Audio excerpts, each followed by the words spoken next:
आमच्याकडे मुलींच्या एक्झाम झालेत आणि त्यांना सुट्ट्या लागलेल्या आहेत. मग दिवसभर त्या घरीच असतात. मग हे खायला दे, ते खायला दे.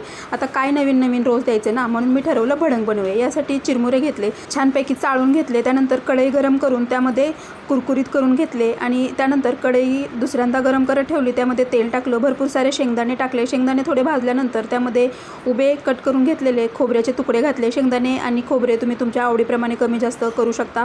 आता भांडी जास्त निघायला नको म्हणून मी तिथेच मध्ये थोडीशी जागा केली. थोडंसं तेल टाकलं, त्यामध्ये जिरे, मोहरी, खूप सारा लसूण टाकला, कढीपत्त्याची पाने टाकली आणि ते सर्व छान असं मिक्स करून घेतलं. त्यानंतर त्यामध्ये हळद टाकली, लाल मिरची पावडर टाकली आणि भडंगला छान कलर यावा यासाठी कश्मीरी रेड चिली पावडर टाकली. त्याचबरोबर चवीनुसार मीठ टाकलं आणि टेस्ट बॅलन्स होण्यासाठी 1 चमचा एवढी पिठी साखर टाकली. त्यानंतर त्यामध्ये चिरमुरे टाकले, चिरमुरे, मुरमुरे जे काही तुम्ही म्हणत असाल ते. त्यानंतर छानपैकी मिक्स करायचं.